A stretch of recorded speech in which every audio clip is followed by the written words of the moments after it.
Francis Tomthin na pamtharakpaduda Mary gi pambumda konsili mahak sungarang bupagi plando mai pakhidre haibasi khanglibani Mary na beg to the makutna thinduna Tomthin kaino sidi Tomthin na paisani nang na hana ingonda lupa lakh ahum bank da transfer tawrkhibado ngasi aina sel oina piduna amuk singba lakpani nang masing tige su thiu haiduna beg to hangtuktuna sel du utli Mary tumina laikhre masindu chiktuna kari haiduna haifam khangdre Francis na adogi besadodi Mary na nangwanda miyoibagi minungsi yengduna mateng pangkhibani halaktrasu yarnida Jailda leirurabani thabak phangaroi haina break up free oina pikhibani aikhodi nangse lambi da taba pot chai chaba migi mungdagi huralaga hingba pusido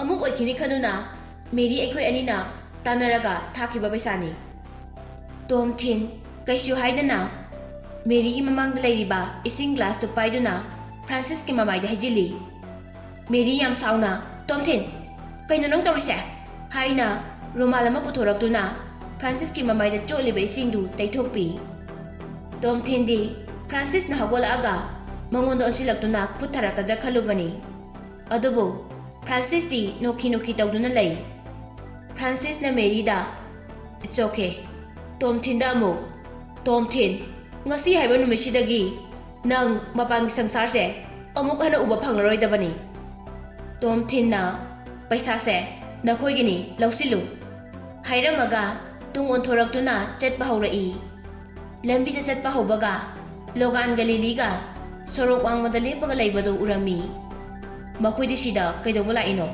haina Tomthin na khali Leli di Tomthin da pisun du suklaga yam sauna yenglaga leirami Tomthin na oh aina hauji Francis da ising hajin mado mana mugloi uramani adobo Francis na ingonda huran bahaina hairakpadudi mahakna taramoi maya mangda aina tawriduga hairadi mahakna ise amuk hana phana khanba ngamlaroi logansu adumangai Lili na yengba adugumna sauna yengli Francis na hauji Tomthin da haikibado ningsingai Logan amadi Francis na kari karamba plan tawduna aibu awapna tahandoino Tomthin kari gumba thawdok khara thokadawre khanduna masadu yamna alert oina lei Logan amafam sida Lili puduna la isina kaigino Lili ga Francis kadi competitors ni tasing na hairabada makhoi ani yeknabo oifam thokpani Tomthin na amukasu khali hoi masi tan chaduna thengnabo oirambasu yai Francis na leiriba hotel duga aikhoina leiriba hotel ga yamna lapnaba nate Tomthin mafam dudagi yam thuna chatnaba sem sarami matam adumaktada police ki gari ma horon khongduna Tomthin gi manakta thaujilaktuna khami thaurakliba gari du achinba mi mya maraktuda yam yangna thawi gari du dagi police mari yam thuna kumtharaktuna Tomthin gi manakta chensilai makhoi gi moongdu Tomthin bu nanthokini haina yamna hatu lai Tomthin su chen gi dikhande jelabadi makhoina sans lagduna nongmoina kapakpasu yai mara leiba leitaba haibaduna kona giwani nongmoina palabadi sibasu yai Tomthin mathamoida yamna kiba phaurai police officer ama khara nakna leptuna nangi ID ulu haina hangi makhoi mari na Tomthin bu maikai mari da koshili tawriba moongdu yengbada Tomthin se underground gi mi phaba gi moongni Tomthin na utke ai hoji sida di puraktre hotel da thanami yamna lapte asaidani haina makhuthili police amana Bangkok sida leiba criminal kharaga nanga ponduna BBT da blackmail tawrambagi case da nang chenare hauzik akhoi ga pununa police station da chatuna case asida mateng pangu chin ki ge khalabadi nongmoi phau chijinarak pa yai Tomthin na Minai gi macha Francis amadi Logana sinba thawrangni masi haina masinda soli policeman ani manakta sensilaktuna Tomthingi khutu nama phajili. Police amana Tomthinbu handcuff taunaba hotnari. Tomthin masadu kanna mugli. Aibu thadu. Ai isana police station da adum lakjage. Nakoi na parman amata pidana aibu hekta phaba yabra. Mahakbu makhada namsilu haina police officer aduna lawrai. Tomthin su mahak na mara laite haina khumlabasu kanaba leiroi khanduna tomina laikre. Tomthinbu handcuff tawraba matung lukham da paiduna Tomthinbu sorokta namsili. Makhut ani disu maninglomda thammi. Tomthin na mathamoi chakna Francis amadi Mary de yengi. Mary di Tomthinbu amuk police na phabaduda ngaktuna hagotli. Tomthin Lily romda mamaidu onthoraktuni yengai. Logan na Francis da yengduna mai pakde haina misi khatpadu ure. Tomthin da mu asilaktuna noksili. Lily su masadu ngaktuna maya kaduna Tomthin de yengli. Jensi laktuna mating di pangde. Lily gi mamaida nungai tabagi mamidi tai. Tomthin ga Logan ga yiknaba oibana. Sensin duna hek Tomthin gi mating pangbada su. Logan gi mamangda phajade khanduna tumina lay. Logan na nokhi tawraga Lily de yengthorai. Lily su noklai. Police Logan na soidana purakpo oigani. Thailand gi police ti corruption tawbada maming chatlibani. Tomthin na Mary bu naringai da Lily su uhan ge haina Logan na Lily bu puraklibani. Tomthin na aina ngasai Francis da ising haijan baduda mahang na karimta khut halaktribado Lily hoi laklai khangbadagi ai bu apang masirini. Aduga ngasai dagi mafam sida bupa amadi mahaki khongloi amata laktrise makhoi soidana Jailda kununa leiramnani haibasi khangi. Hojikti bupa ekhoi ani hatrabasu Jailda chahi mayam amadi leiba soitrabani. Tomthinbu makhoina purakliba gari aduda hapchinki. Gari gi glass dagi Lily da mamaito pirang ihauduna kanbiyu haina yengjai. Lily lepaga dum lei. Gari do mayam marak phauduna yangna thawraktuna police station da yaurae. Tomthin police station da hek yaubaga handcuff tu dauthoi. Interrogation tawbagi mahut dress tu loina hongtok hali. Jail gi dress set hali. Tomthin na wa hangluba khuding makhoi na pairiba saiduna hekta phui. Jail gi cell amada mahakpu insili. Cell duda hanami khara su leirami. Leiramliba mi singdu bupa amadi mahaki khutpu ngakta oirami. Tomthin na bupa da nangna Francis ki paisa do logduna BPD da kihan khangan ba tawrubadagi hojikti aikhoi animal dasa taminaridana puna. Leiriba mayam do Tomthin da sauna yengduna koisili. Adubu bupa di tumina lei. Tomthin Jailda lakpaduda yamna thajade. Bupa nang hojikti pelaba natro. Bupa na aina Francis dagi paisa lawbagi video do nangna police da piduna aibu phalba natro. Aduga nangsu Jailda laklisina kaigino.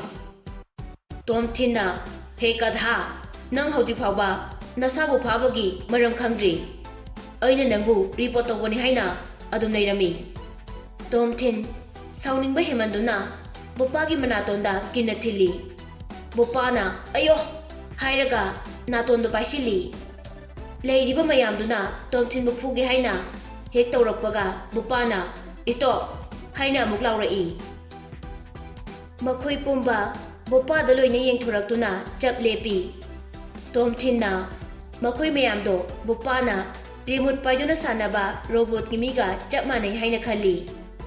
Chatlu hairaga chatpa lepu hairaga lepa. Tomthin amukta sengna hairau nangna video do police ta pibra pidabra haibadu. Hanga iba wahangdugi pakum khombagi mahutta Tomthin na nang hojik sida leiribase BPT group ta threaten tawrambagini. Bupa na aidi BPT da blackmail tawkhibaga su leite. Aina Francis dagi paisa ahen balawbodo adugi phari boiramgani haina khali. Makoi laktuna phabadasu maram amata haide. Bupa ai wahang amaga hange ꯑꯩꯕꯨ ꯄꯨꯂꯤꯁꯅ ꯐꯥꯔꯤꯁꯤꯗꯤ ꯅꯪ ꯀꯔꯤꯒꯤꯅꯣ ꯈꯪꯉꯕ? ꯕꯣꯄꯥꯅ ꯑꯗꯨꯁꯨ ꯑꯩ ꯈꯪꯗꯦ. BPTꯗ blackmail ꯇꯧꯔꯝꯃꯤ ꯍꯥꯏꯕꯒꯤ ꯃꯔꯥꯜꯗꯅꯤ ꯑꯩꯕꯨ ꯐꯥꯔꯤꯁꯦ. ꯑꯩꯅ ꯚꯤꯗꯤꯑꯣꯗꯣ ꯄꯨꯂꯤꯁꯇ ꯄꯤꯈꯤꯕ ꯂꯩꯇꯦ. ꯄꯥꯡꯊꯣꯛꯂꯤꯕ ꯊꯕꯛ ꯑꯁꯤ ꯀꯅꯥꯒꯨꯝꯕ ꯑꯃꯅ ꯅꯥꯔꯣꯟꯗ ꯄꯨꯂꯤꯁꯇ ꯏꯟꯁꯤꯟꯗꯨꯅ ꯄꯥꯡꯊꯣꯛꯄꯅꯤ. ꯕꯣꯄꯥꯅ ꯀꯅꯥꯅ ꯄꯥꯡꯊꯣꯛꯂꯤꯅꯣ? ꯐ꯭ꯔꯥꯟꯁꯤꯁꯅꯔꯥ? ꯐ꯭ꯔꯥꯟꯁꯤꯁꯁꯨ ꯌꯥꯎꯔꯤꯕꯅꯤ. ꯑꯗꯨꯕꯨ ꯑꯁꯦꯡꯕ ꯃꯥꯁꯇꯔꯃꯥꯏꯟꯗꯤ ꯂꯣꯒꯥꯅꯤ. ꯑꯩꯕꯨ ꯈꯣꯡꯊꯨꯗꯤꯑꯣ ꯍꯥꯏꯈꯤꯕ ꯅꯨꯄꯥꯗꯣ. ꯄꯨꯂꯤꯁꯇꯁꯨ ꯃꯍꯥꯛꯅ ꯄꯩꯁꯥ ꯃꯌꯥꯝ ꯑꯃ ꯄꯤꯔꯝꯒꯅꯤ ꯊꯕꯛꯁꯤ ꯇꯧꯅꯕ ꯍꯥꯏꯗꯨꯅ. ꯂꯣꯒꯤ ꯃꯇꯨꯡ ꯏꯟꯅꯗꯤ ꯃꯈꯣꯏꯅ ꯑꯩꯕꯨ ꯍꯦꯛꯇ ꯐꯥꯕ ꯉꯝꯃꯣꯏ. ꯃꯔꯝꯗꯤ ꯑꯩ ꯐꯣꯔꯦꯟ ꯕꯤꯖꯤꯅꯦꯁꯃꯦꯟ ꯑꯃꯅꯤ. ꯃꯇꯨꯡꯗ ꯀꯣꯟꯅ ꯄꯨꯂꯤꯁꯅ ꯑꯁꯦꯡꯕ ꯊꯤꯒꯠꯂꯛꯄ ꯊꯣꯛꯂꯕꯁꯨ ꯂꯣꯒꯥꯟꯗꯤ ꯑꯃꯠꯇ ꯆꯦꯟꯅꯔꯣꯏ. ꯅꯪꯅ ꯅꯣꯡꯃꯩꯅ ꯀꯥꯞꯄꯨꯕꯗꯣ ꯑꯗꯨꯗ ꯃꯣꯏ ꯂꯣꯏꯅ ꯎꯈ꯭ꯔꯕꯅꯤ. ꯇꯣꯝꯊꯤꯟꯅ ꯍꯥꯏꯔꯤꯕ ꯃꯌꯥꯝꯗꯨ ꯇꯥꯔꯒ ꯕꯣꯄꯥ ꯁꯥꯎꯅꯤꯡꯕꯅ ꯃꯁꯥꯗꯨ ꯂꯥꯎꯈꯣꯡꯉꯤ. ꯇꯣꯝꯊꯤꯟꯅ ꯍꯧꯖꯤꯛꯇꯤ ꯈꯪꯂꯦ ꯑꯩꯒꯤ ꯃꯇꯦꯡ ꯄꯥꯡꯅꯕ ꯀꯅꯥꯃꯠꯇ ꯂꯥꯛꯂꯔꯣꯏ ꯍꯥꯏꯕ. ꯄꯨꯂꯤꯁꯁꯤꯡ ꯑꯁꯤꯅꯁꯨ ꯑꯩꯕꯨ ꯊꯥꯗꯣꯛꯑꯣ ꯍꯥꯏꯕ ꯌꯥꯔꯔꯣꯏ. ꯂꯣꯒꯥꯟꯁꯨ ꯑꯄꯪꯕ ꯅꯠꯇꯕꯅꯤꯅ ꯍꯧꯖꯤꯛꯁꯨ ꯄ꯭ꯂꯥꯟ ꯀꯌꯥ ꯑꯃ ꯇꯧꯔꯝꯈꯤꯅꯤ ꯃꯍꯥꯛ. ꯃꯍꯥꯛꯅ ꯕꯣꯄꯥ ꯁꯥꯗꯨꯅ BPTꯗ ꯀꯣꯜ ꯇꯧꯗꯨꯅ ꯄꯩꯁꯥ ꯄꯤꯌꯨ ꯍꯥꯏꯅ ꯗꯤꯃꯥꯟ ꯑꯃꯨꯛ ꯇꯧꯔꯝꯂꯕꯗꯤ ꯕꯣꯄꯥꯁꯨ ꯆꯍꯤ ꯑꯃ ꯖꯦꯜꯗ ꯂꯩꯕꯁꯨ ꯌꯥꯏ. ꯃꯍꯥꯛ ꯍꯥꯟꯅ ꯃꯃꯥꯡꯗꯁꯨ ꯀꯦꯁ ꯃꯌꯥꯝ ꯑꯃꯗ ꯁꯣꯏꯗꯅ ꯆꯦꯟꯅꯔꯝꯒꯅꯤ. ꯃꯍꯥꯛꯅ ꯐ꯭ꯔꯥꯟꯁꯤꯁꯇꯒꯤ ꯄꯩꯁꯥꯁꯨ ꯍꯟꯅ ꯂꯧꯈ꯭ꯔꯕꯅꯤ. ꯐ꯭ꯔꯥꯟꯁꯤꯁꯅ ꯕ꯭ꯂꯦꯛꯃꯦꯜ ꯇꯧꯔꯒ ꯂꯧꯔꯤꯅ ꯍꯥꯏꯔꯛꯂꯕꯗꯤ ꯑꯃꯨꯛ ꯀꯝꯗꯧꯕ? ꯃꯈꯣꯏ ꯑꯅꯤ ꯄꯩꯁꯥ ꯄꯤꯅꯕꯒꯤ ꯚꯤꯗꯤꯑꯣꯗꯨ ꯌꯦꯡꯂꯨꯔꯗꯤ ꯇꯁꯦꯡꯅ ꯕ꯭ꯂꯦꯛꯃꯦꯜ ꯇꯧꯕꯅꯤ ꯍꯥꯏꯅ ꯈꯟꯈꯤꯅꯤ. ꯃꯔꯝꯗꯤ ꯚꯤꯗꯤꯑꯣꯗꯨꯗ ꯐ꯭ꯔꯥꯟꯁꯤꯁꯇꯣ ꯌꯥꯝꯅ ꯁꯥꯎꯕꯗꯨ ꯂꯣꯏꯅ ꯎꯏ. ꯑꯩꯒ ꯕꯣꯄꯥꯒ ꯃꯍꯥꯛꯀꯤ ꯕꯥꯔꯗ ꯋꯥꯔꯤ ꯁꯥꯟꯅꯕꯗ ꯅꯝꯈꯤꯕ ꯚꯤꯗꯤꯑꯣꯗꯨ ꯎꯠꯂꯒꯅ ꯀꯝꯗꯧꯕ? ꯑꯩꯅ ꯚꯤꯗꯤꯑꯣꯗꯨ ꯄꯨꯂꯤꯁꯇ ꯎꯠꯂꯕꯁꯨ ꯑꯗꯨꯗꯤ ꯅꯪꯒ ꯕꯣꯄꯥꯒꯅ ꯍꯥꯟꯅ ꯍꯥꯏꯅꯔꯒ ꯅꯝꯕ ꯚꯤꯗꯤꯑꯣꯅꯤ ꯁꯣꯏꯗꯅ ꯍꯥꯏꯔꯛꯑꯅꯤ. ꯍꯧꯖꯤꯛ ꯑꯩ ꯖꯦꯜꯗꯒꯤ ꯅꯥꯟꯊꯣꯛꯄꯒꯤ ꯄꯥꯝꯕꯩ ꯍꯥꯏꯔꯗꯤ BPTꯒꯤ ꯑꯣꯐꯤꯁꯥꯔꯁꯤꯡꯗꯨ ꯂꯥꯛꯇꯨꯅ ꯇꯣꯝꯊꯤꯟꯗꯤ ꯊꯕꯛ ꯑꯁꯤꯗ ꯀꯩꯁꯨ ꯌꯥꯎꯖꯗꯕꯅꯤ ꯍꯥꯏꯔꯛꯑꯗꯤ ꯊꯥꯗꯣꯛꯄ ꯌꯥꯏ. ꯃꯈꯣꯏꯁꯨ ꯂꯥꯛꯄꯗꯤ ꯀꯩꯁꯨ ꯂꯥꯛꯑꯣꯏ. ꯃꯔꯝꯗꯤ ꯀꯦꯁ ꯑꯁꯤꯗ ꯃꯈꯣꯏꯁꯨ ꯌꯥꯎꯁꯤꯜꯂꯨꯔꯕꯗꯤ ꯃꯈꯣꯏꯁꯨ ꯄꯨꯂꯤꯁꯅ ꯋꯥꯍꯪ ꯄꯥꯎꯍꯪ ꯃꯌꯥꯝ ꯑꯃ ꯍꯪꯉꯛꯀꯅꯤ ꯈꯟꯕꯗ.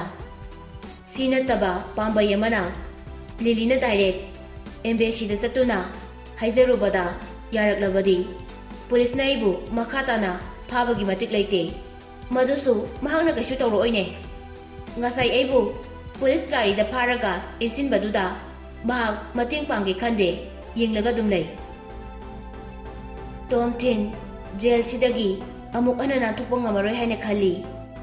ꯉꯁꯥꯏ ꯐ꯭ꯔꯥꯟꯁꯤꯁꯅ ꯃꯄꯥꯟꯒꯤ ꯁꯪꯁꯥꯔꯁꯦ ꯑꯃꯨꯛ ꯍꯟꯅ ꯎꯕ ꯐꯪꯂꯔꯣꯏ ꯍꯥꯏꯕꯗꯣ ꯑꯩ ꯍꯧꯖꯤꯛꯇ ꯑꯥꯔꯊ ꯈꯪꯂꯦ. ꯕꯣꯄꯥ ꯁꯥꯎꯗꯨꯅ ꯖꯦꯜꯒꯤ ꯌꯣꯠꯂꯤꯗꯨꯗ ꯄꯥꯏꯗꯨꯅ ꯂꯥꯎꯔꯤ. ꯄꯨꯂꯤꯁ ꯑꯃ ꯆꯪꯂꯛꯇꯨꯅ ꯇꯨꯃꯤꯟꯅ ꯂꯩꯌꯨ ꯍꯥꯏꯅ ꯄꯥꯏꯔꯤꯕ ꯆꯩꯗꯨꯅ ꯀꯜꯂꯤ. ꯕꯣꯄꯥ ꯉꯥꯏꯍꯥꯛ ꯇꯨꯃꯤꯟꯅ ꯂꯩꯔꯕ ꯃꯇꯨꯡ ꯇꯣꯝꯊꯤꯟꯒꯤ ꯃꯅꯥꯛꯇ ꯑꯃꯨꯛ ꯆꯪꯂꯛꯇꯨꯅ, ꯇꯣꯝꯊꯤꯟ, ꯑꯩꯈꯣই ꯑꯅꯤ ꯃꯃꯥꯡꯗ ꯌꯥꯅꯈꯤꯗꯕ ꯀꯌꯥ ꯂꯩꯈ꯭ꯔꯕꯁꯨ ꯂꯣꯏꯅ ꯀꯥꯎꯊꯣꯛꯅꯔꯁꯤ. ꯑꯩꯈꯣই ꯑꯅꯤ ꯃꯤꯀꯨꯞ ꯑꯁꯤꯗꯒꯤ ꯏꯆꯤꯟ ꯏꯅꯥꯎꯒꯨꯝ ꯂꯣꯏꯅꯔꯁꯤ. ꯍꯧꯖꯤꯛ ꯃꯇꯧ ꯀꯔꯝꯅ ꯅꯥꯟꯊꯣꯛꯀꯅꯤ ꯍꯥꯏꯕꯗꯣ ꯇꯥꯟꯅꯁꯤ. ꯇꯣꯝꯊꯤꯟꯅ ꯕꯣꯄꯥ ꯑꯃꯗꯤ ꯃꯍꯥꯛꯀꯤ ꯅꯥꯀꯟꯗ ꯂꯦꯞꯂꯤꯕ ꯃꯤꯁꯤꯡꯗꯨꯗ ꯂꯣꯏꯅ ꯌꯦꯡꯉꯤ. ꯅꯪꯒꯨꯝꯕ ꯄꯩꯁꯥꯗ ꯀꯔꯝ ꯆꯥꯎꯕ ꯃꯤꯒ ꯂꯣꯏꯅꯕ ꯑꯩ ꯄꯥꯝꯗꯦ. ꯑꯄꯪꯕ ꯃꯤꯇꯅ ꯅꯪꯒ ꯇꯤꯟꯅꯒꯗꯕꯅꯤ ꯍꯥꯏꯅ ꯈꯜꯂꯤ. ꯃꯇꯝꯗꯨꯗ ꯄꯨꯂꯤꯁ ꯑꯃ ꯇꯣꯝꯊꯤꯟꯒꯤ ꯃꯅꯥꯛꯇ ꯆꯪꯉꯛꯇꯨꯅ ꯄꯨꯊꯣꯛꯈꯤ. ꯀꯥ ꯑꯃꯗ ꯋꯥꯍꯪ ꯄꯥꯎꯍꯪ ꯆꯠꯊꯅꯕ ꯄꯨꯁꯤꯜꯂꯤ. ꯑꯗꯨꯒ ꯊꯣꯡꯗꯨ ꯃꯄꯥꯟꯂꯣꯝꯗꯒꯤ ꯂꯣꯛ ꯇꯧꯁꯤꯟꯈꯤ. ꯇꯣꯝꯊꯤꯟꯒꯤ ꯃꯃꯥꯡꯗ ꯂꯩꯔꯤꯕ ꯄꯨꯂꯤꯁꯁꯤꯡꯗꯨ ꯇꯣꯝꯊꯤꯟꯗ ꯀꯩꯁꯨꯝꯇ ꯍꯥꯏꯗꯦ. ꯇꯨꯃꯤꯟꯅ ꯂꯦꯞꯄꯒ ꯂꯩ. ꯀꯅꯥꯒꯨꯝꯕ ꯑꯃ ꯉꯥꯏꯕꯁꯨ ꯃꯥꯜꯂꯤ. ꯉꯥꯏꯍꯥꯛ ꯂꯩꯔꯒ ꯌꯥꯝꯅ ꯍꯦꯟꯁꯝ ꯑꯣꯏꯕ ꯅꯨꯄꯥ ꯑꯃ ꯇꯞꯅ ꯆꯪꯉꯛꯏ. ꯑꯣꯏꯔꯝꯒꯅꯤ ꯍꯥꯏꯅ ꯈꯟꯕ ꯃꯤ ꯑꯗꯨꯃꯛ ꯑꯣꯏꯔꯝꯃꯤ. ꯃꯍꯥꯛ ꯂꯣꯒꯥꯅꯤ. ꯊꯣꯡꯗꯨ ꯑꯃꯨꯛ ꯂꯣꯟꯁꯤꯜꯂꯕ ꯃꯇꯨꯡ ꯂꯣꯒꯥꯅ ꯇꯣꯝꯊꯤꯟꯗ ꯅꯣꯛꯇꯨꯅ ꯌꯦꯡꯂꯒ, ꯇꯣꯝꯊꯤꯟ, ꯀꯔꯤ ꯐꯥꯎꯏ ꯁꯤꯗ ꯂꯩꯕꯁꯦ ꯍꯥꯏꯅ ꯍꯪꯉꯤ. ꯇꯣꯝꯊꯤꯟ ꯀꯔꯤꯝꯇ ꯈꯨꯝꯗꯦ. ꯂꯣꯒꯥꯟꯗ ꯌꯥꯝ ꯁꯥꯎꯅ ꯌꯦꯡꯂꯤ. ꯂꯣꯒꯥꯟꯅ ꯑꯃꯨꯛ, ꯇꯣꯝꯊꯤꯟ, ꯑꯩꯅ ꯍꯪꯂꯤꯁꯤ ꯇꯥꯗꯕ꯭ꯔꯣ? ꯆꯤꯌꯔꯗꯨꯗ ꯐꯝꯂꯒ ꯂꯩꯕꯗꯣ ꯅꯨꯡꯉꯥꯏꯕ꯭ꯔꯥ? ꯀꯔꯤ ꯐꯥꯎꯒꯦ ꯍꯥꯏꯕꯅꯤ? ꯃꯃꯥꯏꯗꯣ ꯑꯃꯨꯛ ꯊꯥꯡꯖꯤꯜꯂꯛꯇꯨꯅ, ꯁꯦ ꯁꯤꯗ ꯊꯤꯜꯂꯛꯎ. Masida thilao. Nupi mamangdadi nangdi yam kandaine. Tomthin na nang thabak si pangthokna bohonabada paisa kyam changi. Haina hangi. Logan khakna noi. Amuk changchilaktuna. Hai, hojikti aigi plan se mai paklabanina nang kamdawi. Nungairabra. Lupa lak ahum yamdra. Aina nangonda hana lupa lak ahum pige haikiba natra. Aduga nangna yakidaba natra. Lak ahum dana hojikti nangbu amuk jailda lehaledo. Tomthin na he haina sauna lawi. Logana chocho kaya da nungshiriba angang no ne. Haina Tomthin gi masamda nanbi. Tomthin nangmu police na phakraba matung Lily na ingonda kari hai khangbra. Lily na ngasai ingonda magumba bathong marang khangdaba gunda amada aina thajaba thamluriba se ai lalabani. Amuka sa Lily na BPT da treaten tawramado maga bupaga manaraga tawbo izala. Tomthin na ingonda video ulidusu bupaga manaraga soidana nambo oigani haina ingonda hairai. Logana Tomthin da amuka so hairai. Adubu nangi naraibu phabadi aroibada Lily na nangbu yarongani haibadi thajakhidre. Nangbu mahakna mayum makai lejedaba lairaba amani khanduna minungsi leheuri hojikphau. Aina sunga sai Lily da wahai kya hajinaduna themjinai. Tomthin do maran kasu leiramoi yamna pukjel sengbani haina. Lily na ingonda amu police na magumba foreign businessman ama pharise evidence leitana hekta phaba yaroi maram sodana leramgani akoina khangdaba haina ingonda hairami. Tomthin hojikti nangi thamoida kari phauri nangna mahaki thamoibu khudum chandauba khajikta ngairamledana yamna bo hairine nangdi aina chahi 10 muk changna hotnabado nangodadi tha amagi thabak oiramledana. Tomthin haigadaba amasu leirine nangi lawyer dasu aina neklabani mangondasu aina paisa piduna yam kana defend tawruna haikrabani. Nang yamdrabada chahi 10 di jailda soidrabani. Nangna tholakpadadi Lily ga aigana pokpa isado class 2 3 di karamani. Tomthin saubagi mahutta kana nokthorai. Congratulations then tare dudi aigisu nungaiba pau amuk nangoda tamge. Aise karigumba jaildagi ek thoklaba aina thoklaba matungda tawrakadaba thabaksingdudi nang karino khanglabo.